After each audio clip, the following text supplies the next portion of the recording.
A Bíblia é um livro deixado com textos interessantes e cheios de mistérios. Muitos não acreditam nas passagens que lá se encontram, porém alguns mistérios já foram comprovados pela ciência. No vídeo de hoje, vamos falar de alguns fatos que já foram comprovados, mas antes não esquece de deixar o like, se inscrever e ativar o sininho. Vamos agora para o vídeo.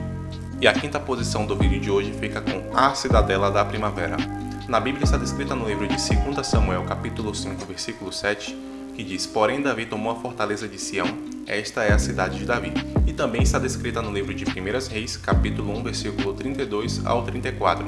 Levem com vocês os funcionários do meu palácio, faça o meu filho Salomão montar a minha própria mula e o levem até a fonte de Gion. Ali Zadok e Natã ungirão rei de Israel. Depois toquem as cornetas e gritem: Viva o rei Salomão! Um dos fatos da Bíblia já confirmado pela ciência é a existência da Cidadela da Primavera, no livro sagrado, conquistada pelo rei Davi e o local onde Salomão foi ungido rei. Na vida real, a cidadela bíblica foi encontrada na cidade de Davi, principal sítio arqueológico de Jerusalém, e que já havia sendo escavado há 20 anos segundo os arqueólogos. O local foi construído para proteger a água da sua fonte de Gion e possíveis conquistadores e para proteger as pessoas que até lá iam beber a água. E a quarta posição do vídeo de hoje fica com a parede do rei Salomão. Está descrita na Bíblia no livro de 1 Reis, capítulo 5, do versículo 15 ao 17.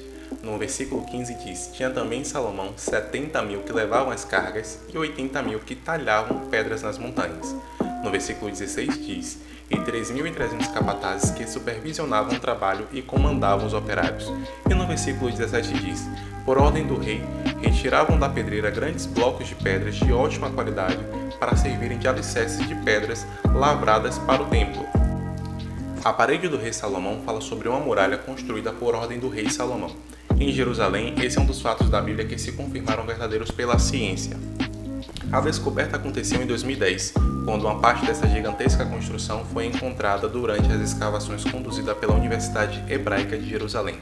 Conforme os registros da descoberta, a muralha conta com uma guarita de segurança e tem 70 metros de comprimento por 6 metros de altura. E a terceira posição de hoje fica com o tanque de Siloé. O tanque de Siloé é mencionado na Bíblia, no livro de João, no capítulo 9, versículo 11.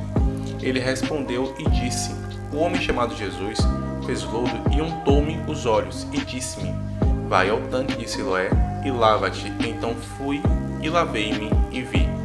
Em 2005, encanadores acabaram encontrando em Jerusalém uma reserva de água. Estudiosos notificados do achado tomaram parte das escavações e concluíram no final das contas que se tratava do tanque de Siloé.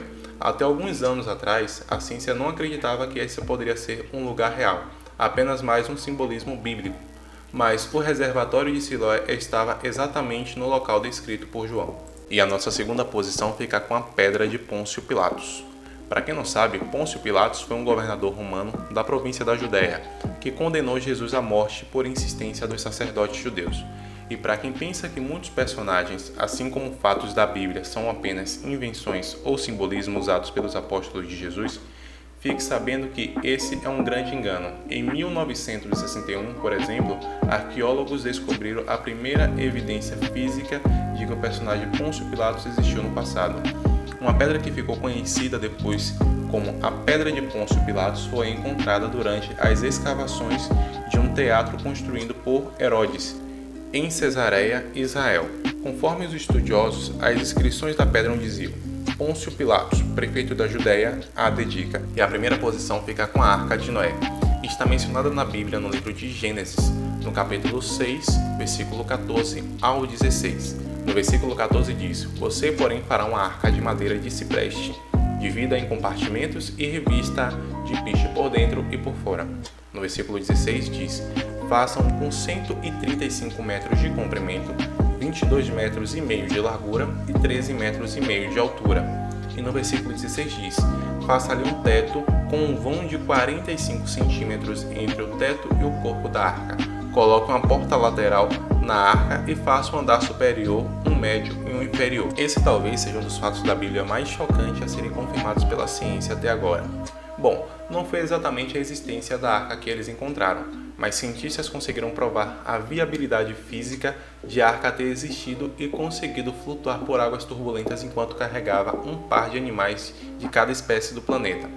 Para chegar a esse resultado positivo, em 2014, 4 alunos da física da Universidade de Leicester, na Inglaterra, começaram a testar etapa por etapa do processo de construção da arca descrita na Bíblia.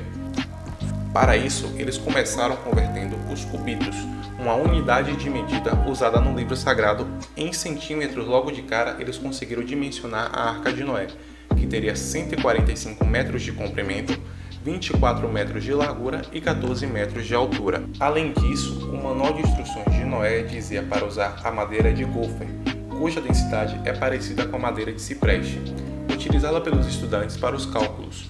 Com isso, eles descobriram também o peso da arca vazia, que pesava nada mais nada menos que 1,2 milhões de quilos. Interessante, não é mesmo? Para aquela época seria impossível um ser humano criar uma arca com cálculos tão precisos. E é de quem não acreditar que Deus não existe. O vídeo de hoje fica por aqui, mas não esquece de deixar o seu gostei para que o vídeo seja recomendado para outras pessoas. Se não for inscrito por aqui, se inscrevam e ativem o sininho de notificações. Sejam bem-vindos ao Top Curiosidades.